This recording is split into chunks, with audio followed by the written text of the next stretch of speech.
Hola alumnos, buenos días. En esta ocasión lo que vamos a hacer es eh, terminar lo que sería el folleto de dinámica. La idea de esta clase es completar los ejercicios que no se han realizado todavía, que serían los ejercicios 77, 78, 79, 80, 82, 83, 95 y 97 del folleto de dinámica. La idea es completar estos ejercicios para la próxima semana tener el examen, ¿sí? Entonces lo que vamos a hacer es yo voy a ir poniendo los ejercicios en pantalla. La idea es que yo los vaya leyendo, los voy a ir resolviendo y siempre cualquier duda, cualquier cosa que quieran preguntar, lo pueden hacer a través de mi correo. Entonces empezamos ya con los ejercicios. Vamos a empezar con el ejercicio 77. ¿Sí? Los demás ejercicios van a estar subidos en las clases y en las grabaciones del doctor.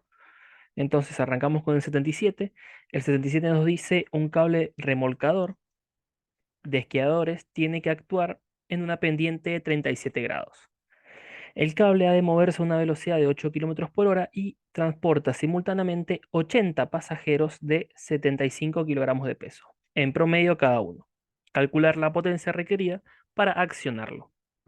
Entonces, este es un ejercicio de potencia, ¿sí? La idea de estos ejercicios es que repasen un poquito el concepto de potencia y la forma de calcular en sí la potencia, tomando los datos y las características del movimiento.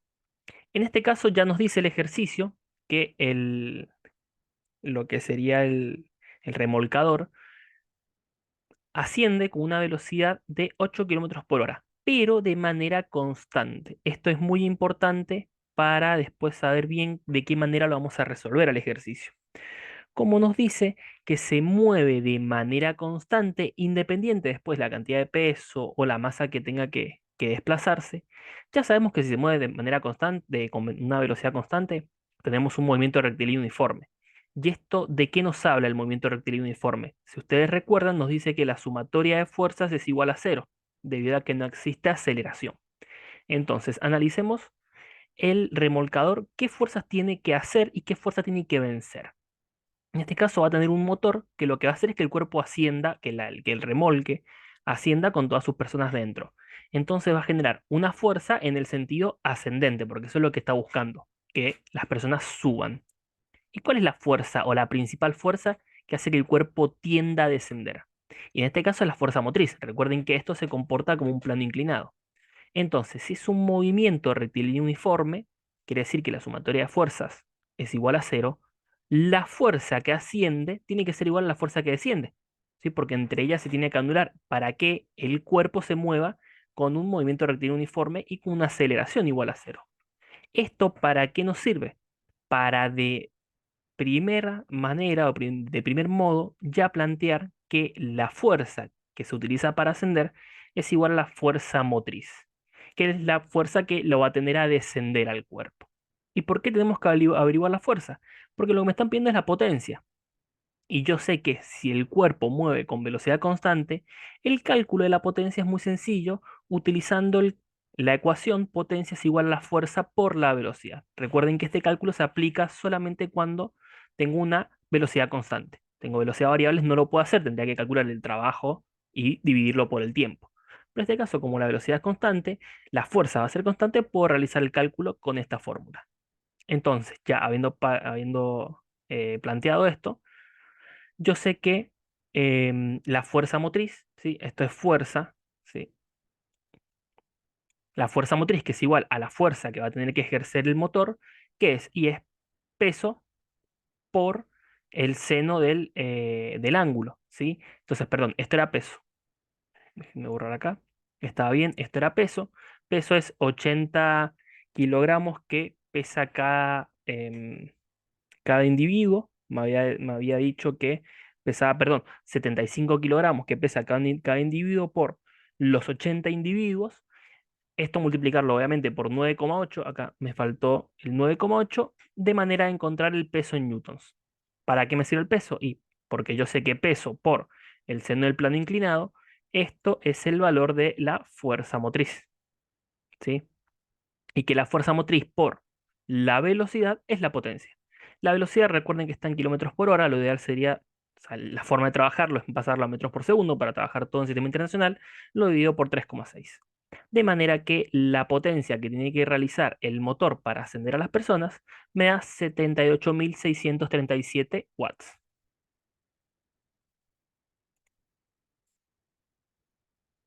Bien, siguiendo con los ejercicios,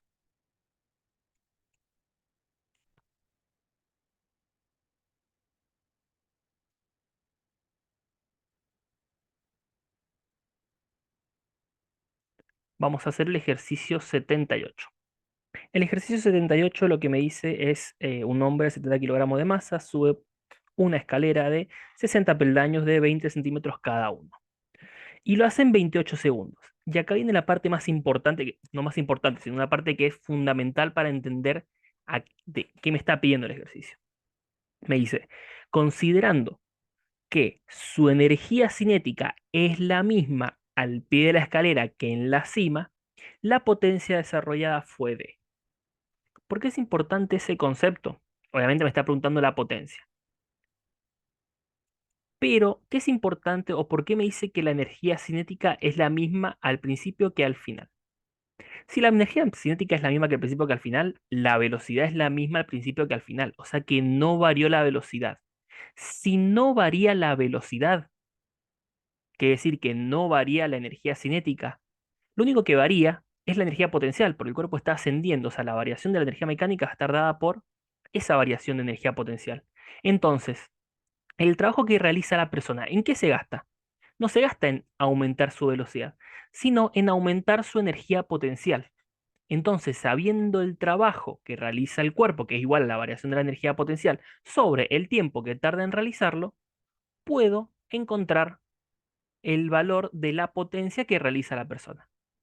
Por eso es que es muy importante el concepto de que la variación de la energía cinética es igual a cero. Por lo tanto, velocidad constante. Entonces, habiendo dicho esto, sabemos que sube 12 metros porque son 20, son 60 peldaños de 20 centímetros cada uno. Esto me da en total 12 metros en un tiempo de 28 segundos con una masa de 70 kilogramos. Si yo sé que subió los 12 metros, perfecto, la variación de la energía potencial es el peso por la altura. Es el peso que es 70 por 9,8 por una altura de 12 metros. Esto me da una variación de energía potencial de 8.232 joules. Bueno, perfecto. Y esta variación de energía potencial, alguien le tuvo que entregar esta energía. ¿Y quién se la entregó? Y obviamente sus músculos, su masa muscular, en forma de trabajo. Y ese trabajo en función del tiempo es lo que es la potencia que realizó la persona. Que obviamente el trabajo, al ser igual que la variación de la energía potencial, recuerden, esto sería el trabajo de la persona, ¿sí? Porque es para lo único que realiza trabajo, debido a que su energía cinética no varía.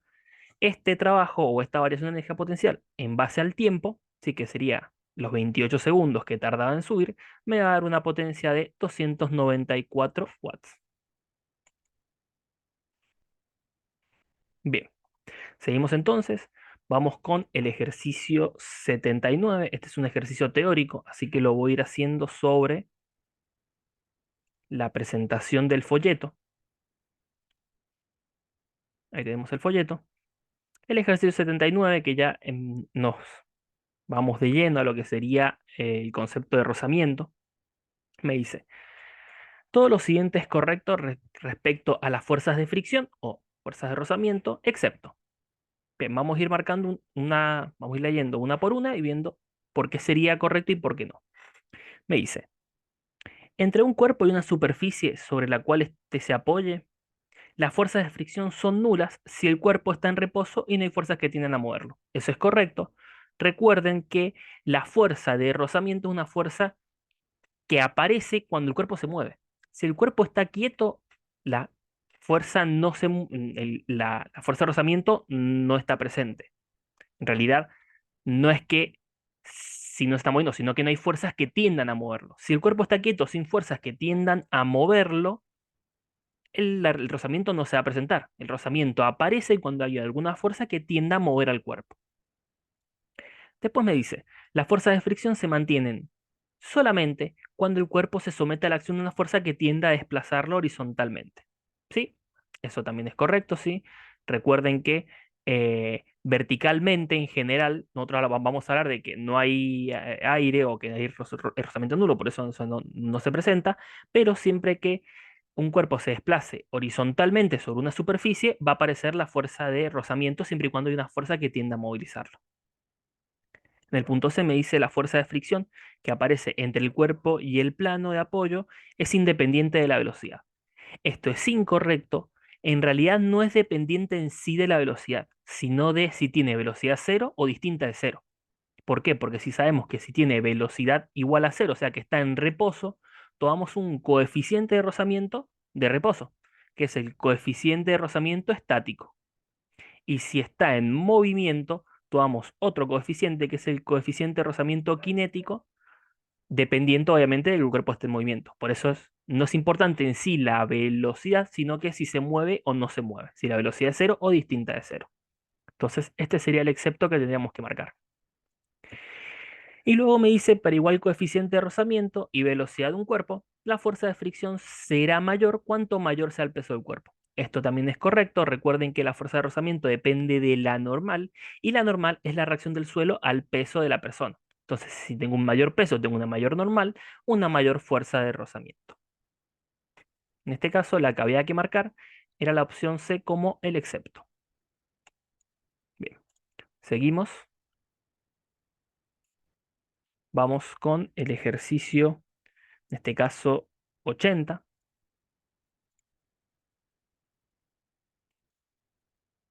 Bien, acá está la presentación del ejercicio 80. Ya empezamos con plano inclinado y rozamiento. El ejercicio 80 me dice, un cuerpo apoyado sobre un plano inclinado comienza a desplazarse cuando el plano forma un ángulo de 30 con la horizontal. Por lo tanto, el coeficiente de rozamiento estático será de. Bien, este ejercicio en sí no tiene dificultad, sino que nos sirve para plantear una ecuación, ¿sí? En realidad una forma de calcular un coeficiente en una situación particular. ¿Cuál es la situación particular? Cuando yo tengo un plano inclinado que va aumentando y el cuerpo, por su propio peso, se comienza a deslizar. ¿Sí? O sea que no hay ninguna otra fuerza, sino que es un plano inclinado en el cual yo lo voy aumentando hasta que el cuerpo empieza a desplazarse, se empieza a descender. Ese cuerpo, como no hay ninguna fuerza, decimos que se desliza, debido a que cae por su propio peso. En este caso, la fuerza que lo va a intentar, que lo va a empezar a desplazar es la fuerza motriz.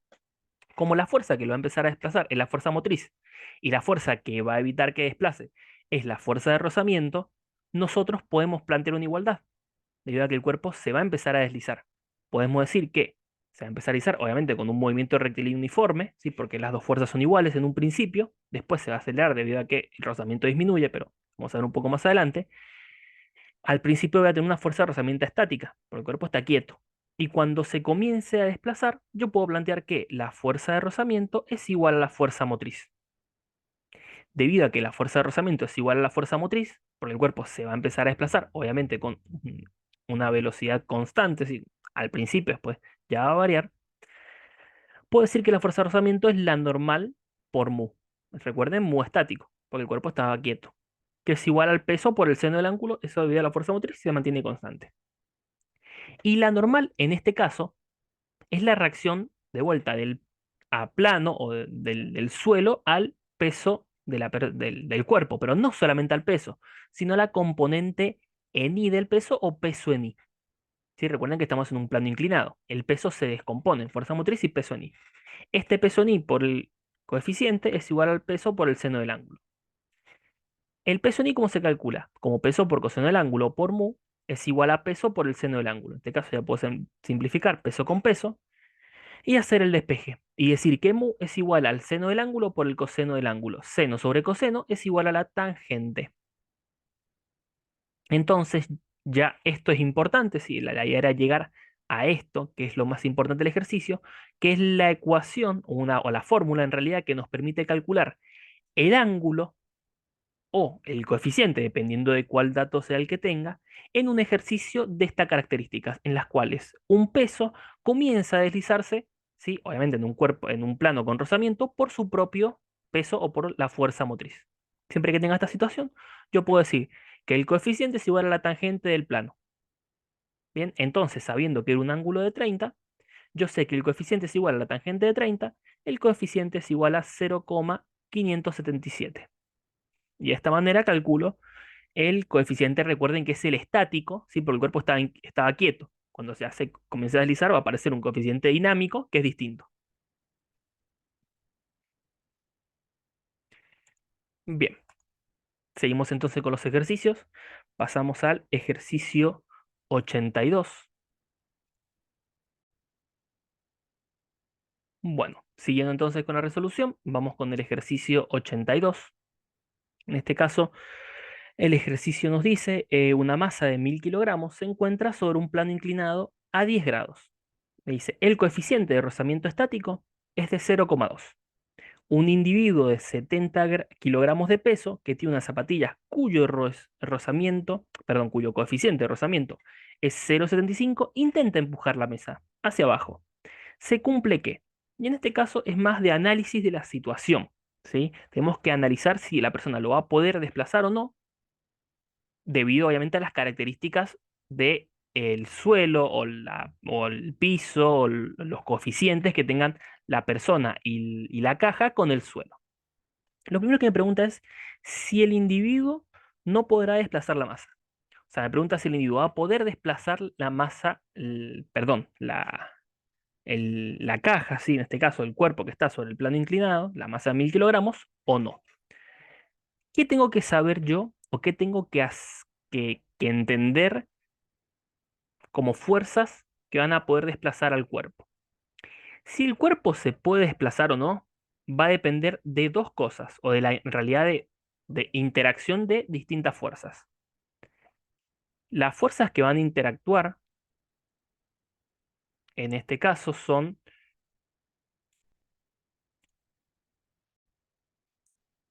ahora sí, continuando con el ejercicio, disculpen, tuve que hacer una interrupción. ¿De qué va a depender de que la caja se mueva o no? Y de la interacción de las fuerzas que tiendan a desplazar la caja y de las fuerzas que tiendan a mantener a la caja quieta. Si las fuerzas que lo tienden a desplazar son mayores que las fuerzas que lo tienden a dejar quieta, el cuerpo o la masa, en este caso, de 1000 kilogramos, se va a desplazar. ¿Sí? Entonces ahora tenemos que saber cuáles son las fuerzas que van a tender a desplazarlo y cuáles son las fuerzas que van a tender a dejarlo quieto. Y las dos fuerzas que van a tender a desplazarlo van a ser la fuerza motriz propia de la caja, dado por su peso, y la fuerza de empuje o que genera la persona sobre la caja. ¿Y cuál es la fuerza que va a tender a que la caja se quede quieta? Obviamente, la fuerza de rozamiento que tiene la caja con el suelo. Yo tengo que analizar esas dos, en realidad, esas fuerzas, sí, ya sean las que lo tienden a descender y los que lo tienden a dejar quieto. Si las fuerzas que lo tienden a mover son mayores que las fuerzas que lo tienden a dejar quieto, la caja indefectiblemente se va a mover. Pero obviamente para eso tengo que analizar, tengo que saber cuánto es la fuerza que puede ejercer la persona, cuánto es la fuerza motriz y cuánto es la fuerza que va a tener de rozamiento la caja con el suelo, que va a tender a dejarla quieta. Yo tengo que hacer los cálculos de las tres fuerzas. En este caso lo que primero vamos a calcular es la fuerza que puede generar la persona. ¿Y por qué digo puede generar la persona? Porque la fuerza que puede generar la persona no depende de la masa muscular de la persona. O sea, en general, obviamente va a tender a una fuerza, una persona de mayor peso o mayor masa muscular va a tender a generar mayor fuerza. Pero el punto clave de la cantidad de fuerza que pueda generar la persona es su agarre con el suelo. ¿Por qué? Porque el rozamiento que tenga la persona con el suelo el agarre que tiene es lo que le va a permitir generar fuerza. ¿Por qué? Porque por el principio de acción y reacción, si la persona empuja la caja empuja a la persona. Y si la persona no está bien agarrada al suelo, la persona se va a resbalar. Entonces, ¿cuánto es lo máximo de fuerza que yo puedo realizar? Y el agarre que tenga mis pies al suelo. Eso es lo principal. ¿Por qué? Porque yo puedo tener una increíble masa muscular, pero si no tengo agarre, lo que voy a hacer es resbalarme constantemente. ¿Por qué? Porque siempre va a ser mayor la reacción de la caja contra mí que la fuerza que a mí me tienda a generar agarrado al suelo. Mientras más sea mi adherencia al suelo, mayor es la capacidad de generar fuerza o en realidad de empujar la caja que tenga. Entonces, ¿cuál es la fuerza máxima que puede generar la persona? Y su coeficiente de rozamiento con el suelo. sea, su fricción con el suelo, su fuerza de rozamiento con el suelo, que es la normal de la persona por el coeficiente estático de la persona. Obviamente la persona con el suelo.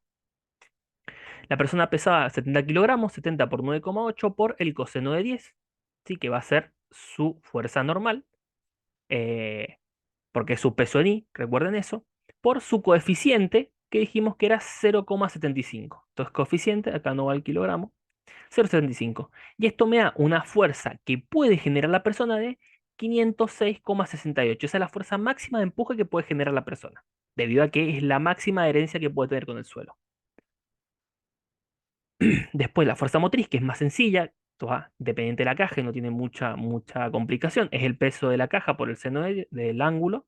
Sería 1000 kilogramos por 9,8 por el seno de 10. Esto me da una fuerza motriz de 1701. Y por último, la fuerza de rozamiento de la caja, que va a tender a que la caja se quede quieta. ¿Cuánto vale? Y va la normal de la caja por el coeficiente de rozamiento de la caja.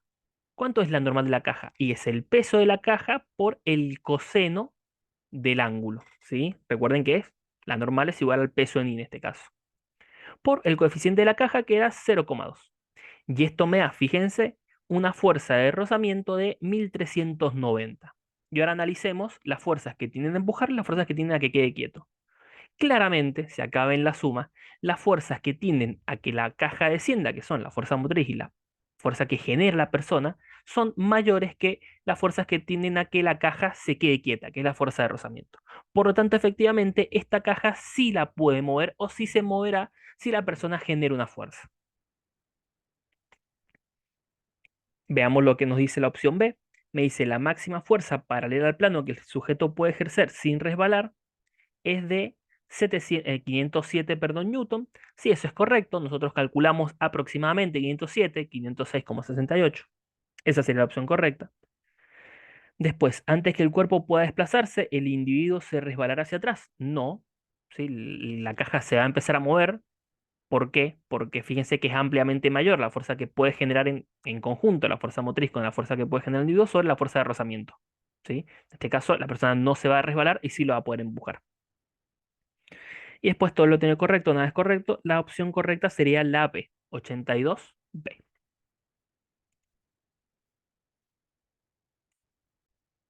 Bien, y continuando con la resolución, vamos con el ejercicio 83. En este caso, ejercicio del folleto, por eso tengo el folleto en la transmisión. El ejercicio nos dice, para el coeficiente de rozamiento estático entre un cuerpo y un plano, todo lo siguiente se cumple excepto. Recuerden, coeficiente de rozamiento estático es cuando el cuerpo todavía no se ha empezado a mover, pero ya hay una en fuerza que lo tiende a desplazar. Me dice la opción A. Puede calcularse en un plano inclinado si se conoce solamente el ángulo de inclinación por el cual el cuerpo comienza a desplazarse. Eso es correcto. Recuerden que lo analizamos en el ejercicio 80. ¿Sí? Sabiendo el ángulo, con la tangente del ángulo podemos calcular el coeficiente. Después me dicen un plano inclinado puede calcularse como la relación entre la fuerza paralela al plano y la normal al plano, cuando el cuerpo comienza a desplazarse. Eso en este caso también es correcto, ¿sí? Eh, Justo no puedo irme rápido al ejercicio anterior, pero recuerden que se puede calcular también de esta manera. Si vamos a analizarlo, me dice en un plano inclinado puede calcularse como la relación entre la fuerza paralela al plano y la normal al plano, ¿sí?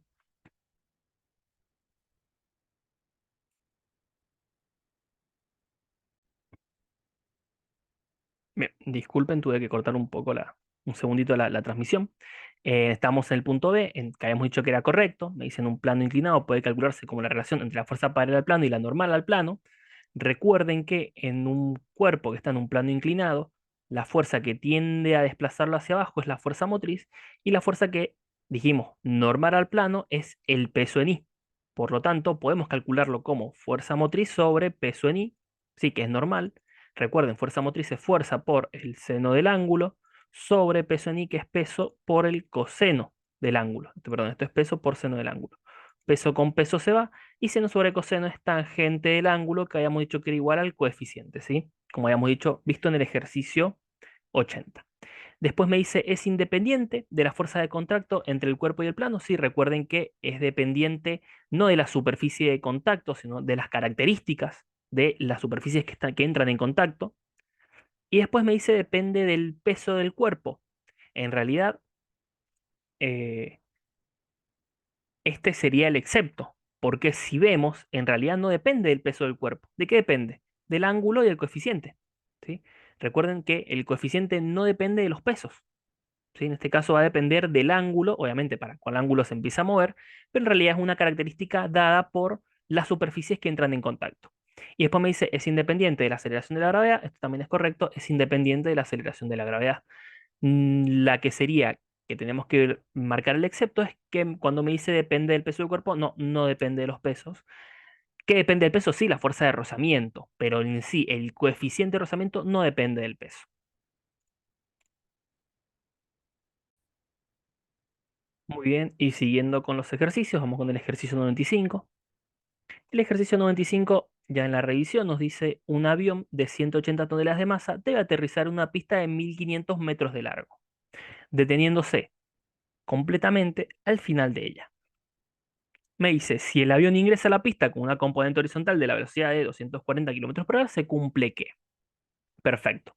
Entonces tengo un avión que ingresa a la pista con una velocidad de 240 kilómetros, tiene una masa de 180 toneladas. ¿Sí? En una distancia, sabemos que la pista tiene una distancia de 1500 metros y que se tiene que detener. Por lo tanto, la velocidad final va a ser cero. Lo primero que me pregunta es, me dice, si el movimiento de la pista es uniformemente variado, la aceleración es de 1,48. Perfecto. Fíjense, varía, sabemos de 240 a 0, en este caso 240, podemos dividirlo por 3,6, me da 66,6, una distancia de 1500. Entonces yo con fórmula corta puedo calcular la aceleración, diciendo que es la velocidad inicial al cuadrado sobre dos distancias. Si velocidad inicial, recuerden que acá hay un negativo, ¿sí? Porque es menos velocidad inicial, es igual a menos 66,66 al cuadrado sobre 2 por 1200. Y efectivamente tengo una aceleración negativa, porque el cuerpo tiende a desacelerar, de 1,48 metros por segundo al cuadrado. Tómenlo como correcto, aunque no me diga el signo. Después, la B no la hacemos porque es variación de movimiento. La C me dice la fuerza y la velocidad inicial son iguales, perdón, la fuerza y la velocidad inicial son de igual sentido. En este caso es incorrecto porque recuerden que la fuerza es de sentido contrario. Si yo, esta va a ser mi velocidad inicial y yo quiero que el cuerpo se detenga, la fuerza tiene que tener este sentido. ¿Sí? ¿Para qué? Para generar una aceleración negativa y que el cuerpo se detenga, obviamente. Y después me dice la fuerza constante que aplica en el sistema de frenado es de 2,67 por 10 a la 7. En este caso, em, ¿cómo lo calcula la fuerza? Como es la única fuerza que va a estar presente, es masa por aceleración. La masa de 180.000, perdón, kilogramos por una aceleración de 1,48. Esto me da una fuerza en newtons de menos 266.400 newtons. ¿Sí? En este caso, la verdad es que no hay alguna claramente correcta por el uso de los signos, ¿sí? Pero esos serían los valores que tienen que tomar, ¿sí? Para esta situación, yo lo que podría hacer es agregar una opción que diga nada es correcto, porque en general los signos no coinciden con la forma en la que me dan los valores.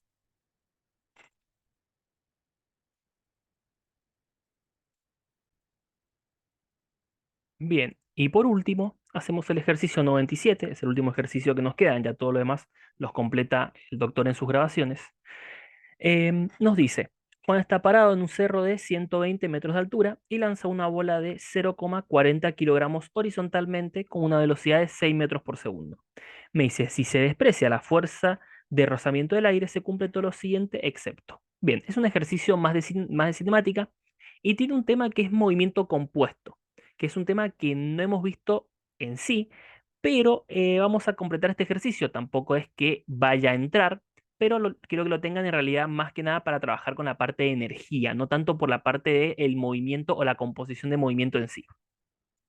Lo primero que me dice es, la energía cinética inicial es de 7,2 joules. Perfecto.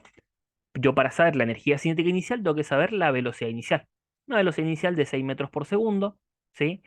Em, Por lo tanto, es 0,5, un medio de la masa 0,4 kilogramos por 6 al cuadrado. Y esto me da efectivamente una energía cinética inicial de 7,2 joules.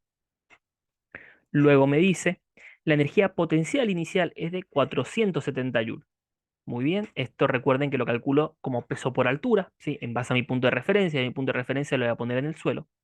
Peso por altura lo voy a tomar como a una altura de 120 metros por un peso de 0,4 por 9,8.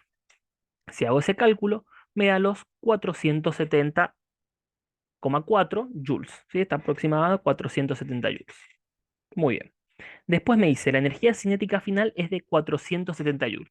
Y acá aparece la parte de composición de movimiento, que en sí no me interesa tanto que lo entiendan como composición de movimiento, sino en la energía cinética final. ¿Sí? Como calcular la energía cinética final.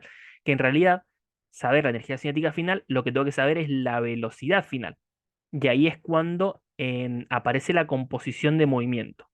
Pero fíjense que yo sé que este ejercicio no tiene rozamiento. Entonces ni siquiera tengo que saber la composición de movimiento. ¿Por qué? Porque si no tiene rozamiento, la energía cinética y la energía mecánica, perdón, la energía mecánica va a permanecer constante. Por lo tanto, todo lo que tenga como potencial lo va a ganar como cinética. Entonces, su energía cinética final antes de tocar el suelo va a ser toda la energía que tenga, porque ya va a llegar al suelo. Entonces, si se fijan, ¿qué puedo hacer? Y sumar la energía cinética inicial más la energía potencial inicial, porque sé que esa va a ser toda mi energía final. Porque al final no va a tener energía potencial, va a tener solamente energía cinética.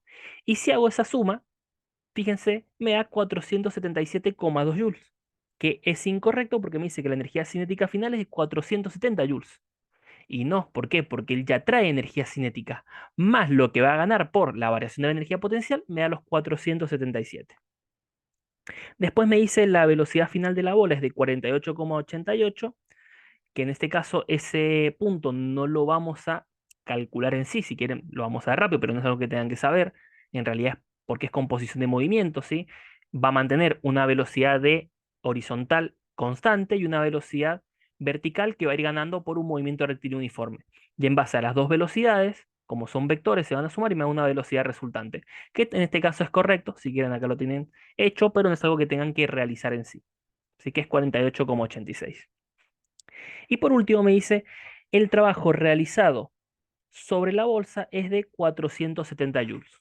Bien, ¿quién realiza trabajo? ¿Quién hace que la bolsa baje? El peso, ¿sí? Entonces, ¿para qué realiza trabajo el peso? Para quitar su altura y para darle esa energía como energía cinética. Entonces, es lógico que toda la energía potencial que tiene la pierda y por medio del trabajo del peso se pase como energía cinética. Y si se fijan cómo se calcula el trabajo, como fuerza por distancia, va a ser peso por la distancia que es altura y efectivamente me da los 470,4 joules. En este caso, la opción incorrecta es la C, la que tenían que marcar como el excepto, y la D, recuerden que es composición de movimiento, no es algo que tengan que ver en sí, pero si quieren resolverlo, ahí tienen el mecanismo. Perfecto. Y con esto terminaríamos la última parte de la resolución de los ejercicios de dinámica. Así que bueno, y sepan que ante cualquier duda me pueden escribir al correo por los ejercicios que hemos estado viendo. Adiós y nos estamos viendo.